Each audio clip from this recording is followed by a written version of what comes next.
نحمده ونصلي على رسوله الكريم اما بعد فاعوذ بالله من الشيطان الرجيم بسم الله الرحمن الرحيم رب اشرح لي صدري ويسر لي امري واحلل عقدة من لساني يفقهوا قولي۔ رجب کا مہینہ اور ہمارے معاشرے میں پائے جانے والی عبادات۔ رجب کے مہینے میں عموماً 3 کام کیے جاتے ہیں۔ ایک تو 27ویں کی رات کو جاگا جاتا ہے، پھر اگلے دن روزہ رکھا جاتا ہے، رات کو جاگ کر عبادت کی جاتی ہے، اور اس کی وجہ یہ بتائی جاتی ہے کہ اس رات حضور اکرم صلی اللہ علیہ وسلم معراج پر تشریف لے گئے، اور روزہ اسی مناسبت سے ایک فضیلت کا کام سمجھ کر رکھا جاتا ہے۔ تیسری چیز جو اس مہینے میں عام ہے وہ کونڈے کرنا ہے، جن کو امام جعفر رحمت اللہ علیہ کے نام سے منسوب کیا جاتا ہے۔ آج ہم ان تینوں چیزوں کا جائزہ لیں گے کہ ان کی حقیقت کیا ہے اور اس بارے میں ہمارا طرز عمل کیا ہونا چاہیے۔ رات کی عبادت، دن کا روزہ شب معراج کی نسبت سے، اور 22 رجب کو کونڈے کرنا امام جعفر کی نسبت سے۔ ان چیزوں کا جائزہ لینے سے پہلے یہ بات ہم اپنے ذہن میں پھر سے دہرا لیں کہ دین دراصل وہ دین ہے جو اللہ سبحانہ و تعالیٰ نے ہم کو دیا ہے، جو محمد صلی اللہ علیہ وسلم کے ذریعے ہم تک پہنچایا گیا۔ قرآن پاک اس کے بارے میں فرماتا ہے، الیوم اکملت لکم دینکم واتممت علیکم نعمتی وردیت لکم الاسلام دینا۔ آج میں نے تمہارے لیے دین مکمل کر دیا، تم پر اپنی نعمت کو تمام کر دیا، اور تمہارے لیے دین اسلام کو پسند کر لیا۔ اس سے یہ بات پتہ چلتی ہے کہ دین نبی اکرم صلی اللہ علیہ وسلم کے زمانے میں ہی مکمل ہو گیا تھا۔ عبادت کے نام پر کیا کرنا چاہیے اور کیا نہیں کرنا چاہیے، اس کا سورس یا تو اللہ کی کتاب ہے یا پھر حضور اکرم صلی اللہ علیہ وسلم کی سنت ہے، کیونکہ جب ایک مسلمان ہوتا ہے تو جو کلمہ وہ پڑھتا ہے وہ لا الہ الا اللہ اور محمد الرسول اللہ ہے۔ دین کے نام پر جو کام بھی ہم کریں گے اس کی اتھارٹی انہی 2 ہستیوں کی طرف سے ملنی چاہیے۔ ان کے بعد کسی انسان کو یہ حق حاصل نہیں، خواہ وہ کتنا بھی بڑا عالم کیوں نہ ہو، کتنا بھی ذہین کیوں نہ ہو، کتنا بھی سمجھدار کیوں نہ ہو، کہ وہ دین کے نام پر کوئی اور چیز انٹروڈیوس کرائے، کسی اور چیز کو رواج دے۔ اگر یہ حق دے دیا جائے تو دین میں طرح طرح کی نئی باتیں شامل ہو جائیں جو اصل دین کی جگہ لے لیں گی، اور دین کے نام پر بہت سا انتشار، اختلاف اور باہم عداوت جنم لے گی۔ یہ 3 عبادات، رات کا جاگنا، دن کا روزہ، اور اس کے بعد 22 رجب کو امام جعفر صادق کے نام پر کچھ پکانا اور دینا، یہ تمام چیزیں حضور صلی اللہ علیہ وسلم کے دور میں موجود نہیں تھیں۔ 27 رجب کی رات، جسے عموماً شب معراج کہا جاتا ہے، اس میں آپ صلی اللہ علیہ وسلم کو اگر معراج نصیب ہوئی، اگر کا لفظ میں اس لیے بول رہی ہوں کہ اس تاریخ میں بھی اختلاف ہے، سال میں بھی اختلاف ہے، اس کا ذکر میں بعد میں کروں گی۔ اگر آپ کو معراج نصیب ہوئی بھی اس رات میں، تو آپ صلی اللہ علیہ وسلم نے اسی رات جو مخصوص عبادت کی، اس کے بعد کبھی بھی ہر سال 27 رجب کو کوئی خاص عبادت نہیں کی، نہ ہی صحابہ کرام نے کبھی 27 رجب کی رات کو کوئی شب بیداری کی یا اس کی کوئی فضیلت بتائی۔ اسی طرح جہاں تک روزے کا تعلق ہے تو روزہ بھی سنت سے ثابت نہیں ہے، عزت افزائی کی جاتی۔ تو اس سے کیا پتہ چلتا ہے کہ اس رات میں شب بیداری اور اس دن میں روزے کی کوئی حقیقت نہیں۔ اسی طرح جہاں تک امام جعفر کے نام پر جو کونڈے دیے جاتے ہیں، تو بات یہ ہے کہ یہ تاریخ نہ تو امام جعفر رحمت اللہ علیہ کی پیدائش کی ہے اور نہ ہی آپ کی وفات کی ہے، لہذا ان کی طرف اس کی نسبت کا کوئی ثبوت ہی نہیں ملتا یا جواز ہی نہیں ملتا۔ امام جعفر رحمت اللہ علیہ کی ولادت ایک روایت کے مطابق 8 رمضان 80 ہجری میں ہوئی، یا 83 ہجری کی روایت بھی موجود ہے، 83 یا 80، اور وفات شوال کے مہینے میں 148 ہجری میں ہوئی. اس لیے نہ تو ہم یہ کہہ سکتے ہیں کہ آپ کی پیدائش کی خوشی میں یہ ہو رہا ہے، اور نہ ہی یہ کہہ سکتے ہیں کہ آپ کی وفات کے ضمن میں یہ کوئی کام ہو رہا ہے. اگرچہ اصلاً ہی کسی کی پیدائش یا کسی کی وفات پر کچھ کھانا پکانا یا مخصوص کھانے پکانا اسلام کی روح کے مطابق ہی نہیں. اسلام میں صدقہ خیرات کا جو تصور ہے وہ یہ کہ انسان جب اپنے پاس کچھ مال پائے یا کسی ضرورت مند کو دیکھے تو وہ صدقہ خیرات کرے. اسی طرح اسلام نے صدقہ خیرات کی کچھ مخصوص شکلیں نہیں بتائیں کہ وہ حلوہ ہو یا کھیر ہو یا پوریاں ہو یا چاول ہو یا دیگ ہو یا بریانی ہو یا کوفتے ہو. نہیں، اس لیے کہ اسلام ایسی کسی تکلیف میں انسان کو نہیں ڈالتا جو انسان کے لیے نبھانا مشکل کا سبب ہو یا مشکل پیدا کرے. ہم دیکھتے ہیں کہ اسلام ایک یونیورسل ریلیجن ہے. وہ کسی خاص کلچر کی پیداوار نہیں یا کسی خاص کلچر کے لیے نہیں، کسی خاص ملک یا علاقے کے لیے نہیں. ہر زمانے، ہر دور اور ہر علاقے کے لوگوں کے لیے ہے، اور اس میں ایسے احکامات ہیں کہ جو ہر علاقے کے لوگ سہولت کے ساتھ کر سکیں. کئی معاشرے ایسے ہیں کہ جہاں کھیر پکائی ہی نہیں جاتی یا پوریاں بنانے کا طریقہ ہی نہیں آتا، یا کئی لوگ پوریاں بنانا جانتے ہی نہیں. تو کیا ایسے لوگ پھر اس عبادت سے محروم رہیں گے کہ جو ایک مخصوص کھانا نہ پکا سکتے ہوں؟ اس لیے جتنی بھی من گھڑت چیزیں دین میں داخل کی گئیں ان سب کے پیچھے اسی قسم کی باتیں آپ کو ملیں گی. کنڈوں کی رسم کے بارے میں ایک روایت کے مطابق اس کی ابتدا 1906 میں امیر مینائی کے خاندان سے ہوئی اور امام جعفر کے نام پر شروع ہوئی. اور یہ امیر مینائی کا خاندان جیسا کہ آپ جانتے ہیں کہ لکھنؤ سے یا ہندوستان سے تعلق رکھتا ہے. تو اس رسم کی تو ابتدا بھی عرب سے نہیں ہوئی یا جہاں اسلام کا اوریجن ہے وہاں سے نہیں آئی، تو اس کو اسلام یا دین کا حصہ یا نیکی یا عبادت آپ کیسے قرار دے سکتے ہیں؟ اگر آپ کو کسی کو بھی روح کو ثواب پہنچانا ہے، ان کے لیے صدقہ خیرات کرنا ہے، تو کوئی دن مقرر کرنے کی ضرورت نہیں. جب آپ کا دل چاہے اور جہاں آپ کا دل چاہے، جہاں آپ ضرورت سمجھیں وہاں آپ کر لیں. اور صرف چند مخصوص اشخاص کے لیے ہی نہیں، اس سے زیادہ کے لیے بھی آپ کر سکتے ہیں. پھر اسی طرح شب معراج، جس کا تعلق حضور صلی اللہ علیہ وسلم کے آسمان پہ جانے سے ہے، اس کی حقیقت کے بارے میں اور اس کی کچھ تفصیلات کے بارے میں آپ سے بات کروں گی. اگر کوئی شخص اس دن کو بہت اہمیت دینا ہی چاہتا ہے تو وہ بھی اپنے عمل پر غور کرے. ہم دیکھتے ہیں کہ اس تاریخ کے بارے میں بے شمار اختلافات ہیں، یعنی تاریخ یا مہینہ یا سال کے بارے میں یا اس کے اجزاء کے بارے میں تقریباً 36 اقوال ہیں. بعض کے خیال میں یہ ربیع الاول میں ہوئی، بعض نے رمضان کا مہینہ قرار دیا، بعض نے ہجرت سے 1 سال پہلے، بعض نے 1 سال 6 ماہ کہا، بعض نے 1 سال 5 ماہ کہا، کسی نے 1 سال 2 ماہ کہا، کسی نے 3 ماہ کہا، کسی نے 1 سال 4 ماہ کہا. یعنی بے شمار اقوال ہیں اس کے بارے میں.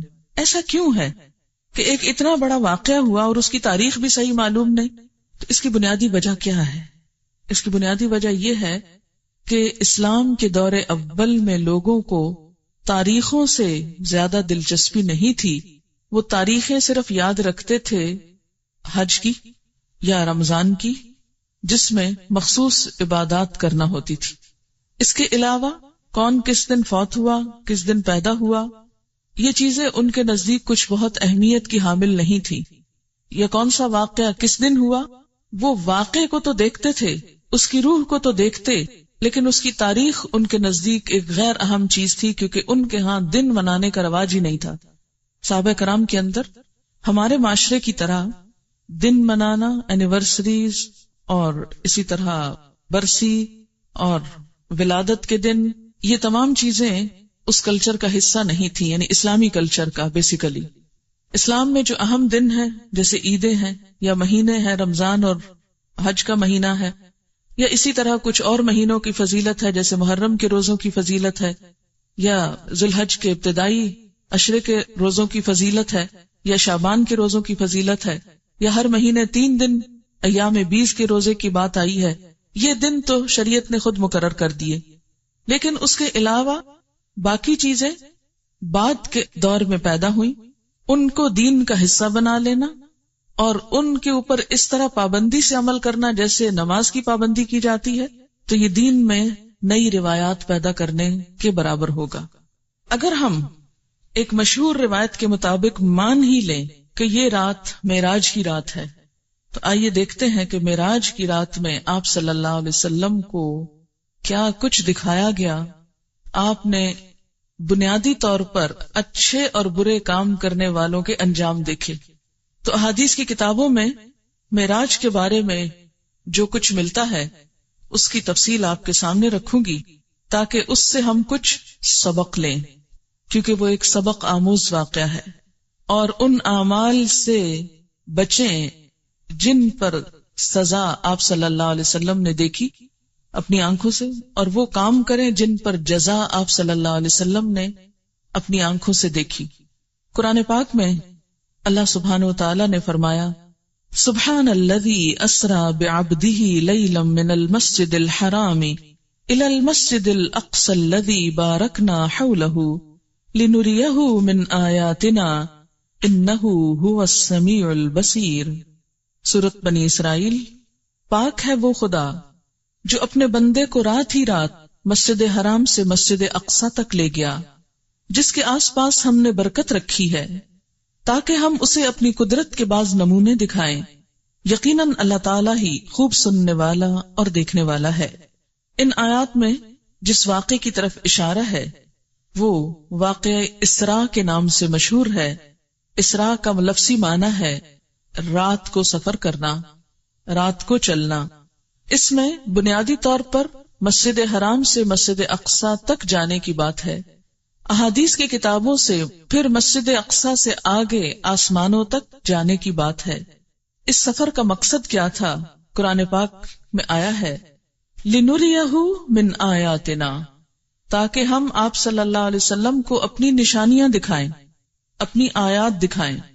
تو پھر اگر ہم مانیں کہ معراج رجب میں تھی اور اس رات میں تھی، تو اصل چیز تو پھر وہ واقعہ ہے جو پیش آیا، اور پھر واقعہ میں بھی صرف واقعہ نہیں، اس کا مقصد کہ کیوں یہ واقعہ پیش آیا، اور وہ واقعے کا مقصد کیا ہے؟ لِنُرِيَهُ مِنْ آیاتنا، تاکہ ہم آپ صلی اللہ علیہ وسلم کو اپنی نشانیاں دکھائیں۔ آپ نے دیکھی، ہم کو بتائیں، ہم کو بھی دیکھنی چاہیے کہ آپ نے کیا دیکھا، ہم کو معلوم ہونا چاہیے۔ اسی طرح سورۃ النجم میں اس واقعے کی طرف کچھ اشارہ ملتا ہے، وَالنَّجْمِ إِذَا هَوَى مَا ضَلَّ صَاحِبُكُمْ وَمَا غَوَى وَمَا يَنطِقُ عَنِ الْهَوَى إِنْ هُوَ إِلَّا وَحْيٌ يُوحَى عَلَّمَهُ شَدِيدُ الْقُوَى ذُو مِرَّةٍ فَاسْتَوَى وَهُوَ بِالْأُفُقِ الْأَعْلَى ثُمَّ دَنَا فَتَدَلَّى فَكَانَ قَابَ قَوْسَيْنِ أَوْ أَدْنَى فَأَوْحَى إِلَى عَبْدِهِ مَا أَوْحَى مَا كَذَبَ الْفُؤَادُ مَا رَأَى أفتمارونه على ما يرى ولقد رآه نزلة أخرى عند سدرة المنتهى عندها جنة المأوى إذ يغشى السدرة ما يغشى ما زاغ البصر وما طغى لقد رأى من آيات ربه الكبرى۔ ان آیات میں آپ صلی اللہ علیہ وسلم کے آسمانوں کی طرف جانے کا اور وہاں پر سدرۃ المنتہا اور اس کے آس پاس کی چیزوں کو دیکھنے کا اشارہ ملتا ہے، اور اس کے بھی آخر میں جو بات فرمائی گئی وہ کیا ہے؟ لقد رآ من آیات ربہ الکبریٰ۔ آپ صلی اللہ علیہ وسلم نے دیکھی کیا؟ اپنے رب کی بڑی بڑی نشانیاں۔ اور آپ کو معراج کیوں کروائی گئی تھی؟ آسمانوں پہ کیوں لے جایا گیا؟ یہ سب منظر کیوں دکھایا گیا؟ تاکہ آپ عین الیقین کچھ حقائق کو ملاحظہ فرمائیں اور پھر واپس آ کر لوگوں کو بتائیں اور لوگ ان سے فائدہ اٹھائیں۔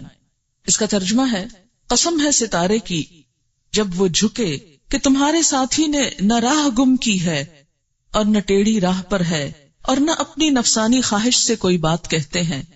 یعنی یہ پہلے ہی وضاحت کر دی گئی کہ آپ اپنی کوئی من گھڑت دل کی باتیں نہیں کرتے۔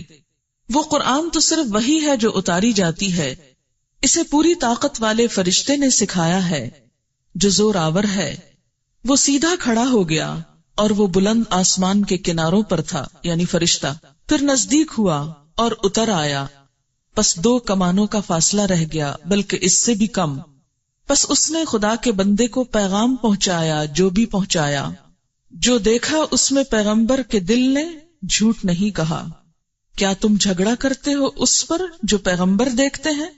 اسے تو ایک مرتبہ اور دکھایا تھا، یعنی اللہ تعالیٰ نے ایک اور مرتبہ بھی دکھایا تھا، کہاں سدرۃ المنتہا کے پاس، وَلَقَدْ رَآهُ، اور البتہ تحقیق اس نے یعنی آپ صلی اللہ علیہ وسلم نے دیکھا تھا، ہو اس کو یعنی جبریل کو، کہاں نزلتاً اخرى، ایک اور مرتبہ، کہاں عند سدرۃ المنتہا، سدرۃ المنتہا کے پاس، اسی کے پاس جنت المأویٰ ہے، جبکہ سدرہ کو چھپائے جا رہی تھی وہ چیز جو چھپا رہی تھی، نہ تو نگاہ بہکی نہ حد سے بڑھی، یقیناً اس نے یعنی آپ صلی اللہ علیہ وسلم نے اپنے رب کی بڑی بڑی نشانیوں میں سے بعض نشانیاں دیکھی تھی۔ یہ تو ہے قرآن کا بیان، لیکن باقی تفصیلات کہ وہ نشانیاں کیا تھیں، قرآن نے صرف کیا ذکر کیا کہ نشانیاں دیکھی، وہ نشانیاں کیا تھیں وہ احادیث کی کتابوں میں ہیں۔ اب ان کے بارے میں تھوڑی سی روایات میں آپ کے سامنے پڑھوں گی، اور اس کی روشنی میں ہمیں معراج اور رجب کو دیکھنا چاہیے اور اپنے اعمال کی طرف نظر کرنی چاہیے۔ صحیح بخاری میں حضرت انس بن مالک سے مروی ہے کہ معراج والی رات میں جب کہ بیت اللہ شریف سے آپ کو بلایا گیا، آپ کے پاس 3 فرشتے آئے جبکہ آپ سو رہے تھے۔ ان میں سے اگلے نے پوچھا کہ ان سب میں سے کون ہیں؟ درمیان والے نے جواب دیا کہ یہ سب سے اچھے ہیں۔ تو سب سے آخر والے نے کہا بس پھر ان کو لے چلو، یعنی آپ اور لوگوں کے قریب سوئے ہوئے تھے، اسی لیے فرمایا کون ہے، پہچان کے پھر آپ کو لے چلے۔ اس رات میں صرف اتنا ہی ہوا، آپ نے انہیں دیکھا نہیں۔ دوسری رات پھر یہ تینوں آئے، اس وقت بھی آپ سو رہے تھے، لیکن آپ کا سونا اس طرح کا تھا کہ آنکھیں سو رہی تھیں اور دل جاگ رہا تھا۔ تمام انبیاء کی نیند ایسی ہی ہوتی ہے۔ اس رات انہوں نے آپ سے کوئی بات نہیں کی اور آپ کو اٹھا کر زمزم کے پاس لٹایا، سینہ گردن تک خود جبریل علیہ السلام نے اپنے ہاتھ سے چاک کیا۔ یہ شق صدر کا واقعہ دوسری مرتبہ ہوا، ایک مرتبہ بچپن میں بھی۔ اور سینہ اور پیٹ کی تمام چیزیں نکال کر انہیں اپنے ہاتھ سے زمزم کے پانی سے دھویا۔ جب خوب پاک صاف کر چکے تو آپ کے پاس ایک سونے کا تشت لایا گیا جس میں سونے کا ایک بڑا پیالہ تھا جو حکمت اور ایمان سے پر تھا۔ اس سے آپ کے سینے کو اور گلے کی رگوں کو پر کر دیا، پھر سینے کو سی دیا۔ اس دور میں تو یہ بات جب آپ نے بتائی تو لوگوں کے ایمان ہل گئے اور لوگوں کو سمجھنے بھی مشکل ہو گئی۔ اگر اس دور کے لوگوں کو یہ بتایا جاتا کہ 1400 سال بعد کچھ لوگ ایسے پیدا ہوں گے جو عام انسانوں کے بھی سینے چیر کر ان کے دل نکال کر بدلیں گے تو ان کے ایمان شاید متزلزل ہو جاتے اور کوئی یقین نہ کرتا۔ آج اگر انسان نے یہ مہارت حاصل کر لی ہے تو فرشتوں کے لیے یہ کام آخر کیوں مشکل ہے جو زمین سے آسمان اور آسمان سے زمین تک آتے جاتے ہیں۔ مسلم کی روایت ہے کہ پھر آپ کے پاس ایک تیز رفتار سواری لائی گئی جس کا نام براق تھا، جو صحیح معنوں میں برق رفتار تھا، منتہائے نظر پر ایک قدم رکھتا تھا، یعنی اس کا ایک قدم کہاں ہوتا تھا کہ جہاں نگاہ جا کے ٹکتی تھی، ایک یہاں اور ایک وہاں، یعنی اتنا تیز رفتار۔ حضرت جبریل علیہ السلام نے اس کو پکڑ کر حضور صلی اللہ علیہ وسلم کو سوار ہونے کے لیے کہا۔ آپ نے سوار ہونے کا جب ارادہ کیا تو وہ براق کسی قدر شوخی اور تیزی کرنے لگا۔ حضرت جبریل نے اس کے کان میں کہا کہ تجھے معلوم ہے کہ آپ صلی اللہ علیہ وسلم سے زیادہ مکرم اور محترم کوئی نہیں جو تجھ پر سوار ہوا۔ یہ سن کر براق ارق ارق اور پسینہ پسینہ ہو گیا۔ اب یہ ترمذی کی روایت ہے، لہذا یہ مختلف کتابوں کی روایات کا مجموعہ ہے۔ جہاں جہاں جو آئے گی روایت اس کتاب کا نام بھی میں کوٹ کرتی جاؤں گی تاکہ کبھی آپ کو ریفرنس کے لیے دیکھنا ہو تو دیکھ سکیں۔ آپ صلی اللہ علیہ وسلم اس پر سوار ہو گئے۔ حضرت جبریل آپ کے رفیق اور ہم رکاب ہوئے۔ امام بہقی نے حضرت ابن عباس سے بیان کیا ہے کہ رسول اللہ صلی اللہ علیہ وسلم نے فرمایا، شب معراج میں ایک مقام سے مجھے نہایت ہی اعلیٰ اور مست خوشبو آنے لگی۔ میں نے پوچھا یہ خوشبو کیسی ہے؟ جواب ملا کہ فرعون کی لڑکی کی مشاطہ کہتے ہیں جو کنگھی کرتی، جیسے پارلر میں کام کرنے والی جیسے لڑکیاں ہوتی، تو اس کے دربار میں یہ ایک بیوٹیشن تھی، وہ سمجھیں، یا مشاطہ، اور اس کی اولاد کے محل کی ہے۔ فرعون کی شہزادی کو کنگھی وغیرہ کرتے ہوئے اس کے ہاتھ سے اتفاقاً کنگھی گر پڑی تو اس کی زبان سے بے ساختہ بسم اللہ نکل گیا۔ اس پر شہزادی نے اس سے کہا اللہ تو میرا باپ ہی ہے۔ فرعون کہتا تھا نا انا ربکم الاعلی، میں تمہارا بڑا رب ہوں، تو اس نے جواب دیا نہیں، اللہ وہ ہے جو مجھے اور تجھے اور خود فرعون کو روزی دیتا ہے۔ اس نے کہا اچھا کیا تو میرے باپ کے سوا کسی اور کو رب مانتی ہے؟ اس نے جواب دیا کہ ہاں، میرا اور تیرا اور تیرے باپ کا رب اللہ ہے۔ اس نے اپنے باپ فرعون سے کہلوایا، یعنی بتایا اس کو، تو وہ بہت ناراض ہوا۔ اسی وقت برسر دربار بلوا بھیجا اور کہا کیا تو میرے سوا کسی اور کو اپنا رب مانتی ہے؟ اس نے کہا ہاں، میرا اور تیرا رب اللہ ہی ہے جو بلندیوں اور